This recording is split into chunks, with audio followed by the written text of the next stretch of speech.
That is and building. the best. Honey, stop. That goes to what No. we're talking about today. Hi family, welcome to our next segment of God's Dynamics Family Building. Yes.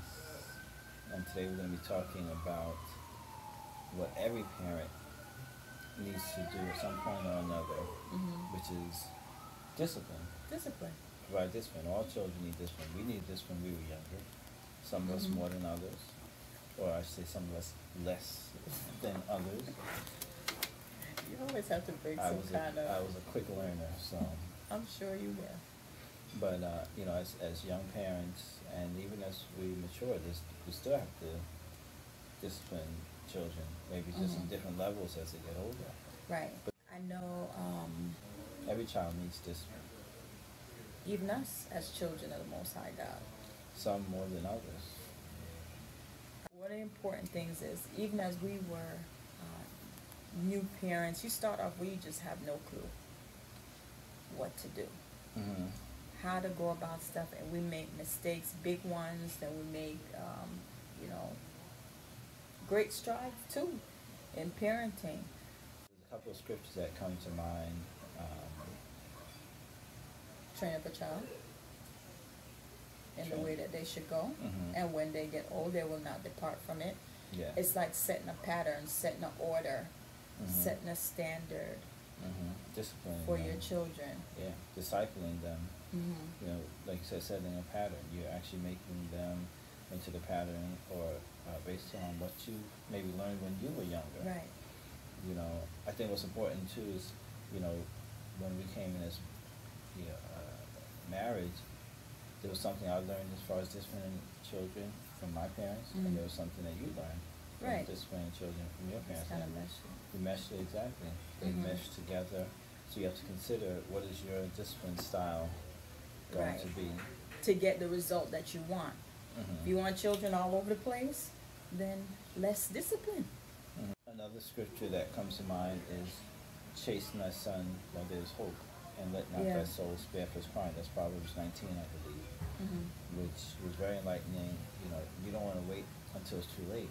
There's when no the- hope. Yeah, when they're younger, there's hope. If you let things go on and continue on without discipline, you can run out of hope. And you know what too? Mhm. What I found? A child that is left to their own, and like say for instance, a child at 8, that receives no discipline, no correction, think about what that child would be like at say 28. Well, not even that, 18. Mhm. It's like you amplify the behavior or out of control behavior Yeah. that's happening. So So it's if like, you just let it go on, it just gets that much worse. and one thing we wanted to even stress is, I remember In the book. one thing for us, and we It's from talked the about book. in the book, God's Dynamics, Biblically Building Families. Get the But book. Get the book. Get it. It's on Amazon, Barnes and Nobles, our website, www.godsdynamics.com. But one important thing is, when you discipline a child, it's for us to stay away, as parents, stay away from frustrated discipline. I want you to talk about it, because I know that was something, article that you had wrote Oh, before. I think that's something I wrote that you Before. included in the book, yeah. About not taking out our frustrations on the child, because then you're not really disciplining them, you're not correcting them, you're just, you might be Taking out your yelling at them. frustration. You might be yelling at them, and they may stop what they're doing for a moment, but they're not learning, what might have been wrong or how to correct it in the future. And then what will happen And is that's it's just important. they're going to just repeat it. Yeah, that's important. When you discipline them or correct them, let them know what it is that they're doing wrong. It's not you, I'm going to spank you, or I'm going to yell at you, or talk to your children. Learn to talk to your children, and Let them know let what them it know was. what it is that they can, so they have a point of reference for correction.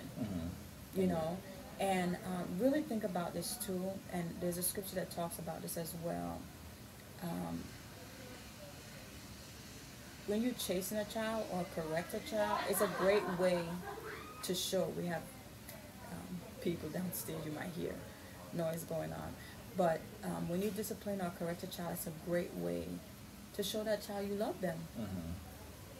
Yeah. That, you know, you're you not care just... enough to actually be concerned about their future. Yes, You want wanting them to be something- better. Yeah, you want something better for them, so that's why you discipline them. If you didn't care about them, you would, you know, the discipline is, it takes effort to discipline a child. Right. And it's not easy. You know, No. I heard, I think you see on TV, it's like, this is gonna hurt me more than it hurts you. Right. It may not be that, I don't think I would say it like that, but it's not easy to discipline, you know. But if you didn't care about a child, you would just let them go ahead and do whatever they want to do. But Right. when you discipline them, it does show them that you love them. Yeah, and like you said, you care enough to give them that future where they have structure. They know that they are loved because us as parents, want better for them, so we don't, you know, allow them to act or conduct themselves in certain ways or speak in certain ways, or but we want them to be the best that they can be. In other words, to even exceed us Yeah. as parents. And you want to give, and scripture talks about even us being patterns of good works. It talks about that in Titus. So to set certain patterns for your children, teaching your children through discipline, through correction, the best course of action, the best speech, the best way to approach a situation, or, you know, not in anger or frustration. You know, all these things, and the Word gives us guidelines in how to approach that as parents. There's tons of scripture that will give lifestyle direction that we as parents can use to help our children grow into the best people. And there's more in the book as well too. So as we said before, we encourage you to get a copy of God's Dynamics, Biblically Building Families. And I'll let you close out. All right. With that, thank you so much for joining us again, and help us to continue to build biblical families together. God bless.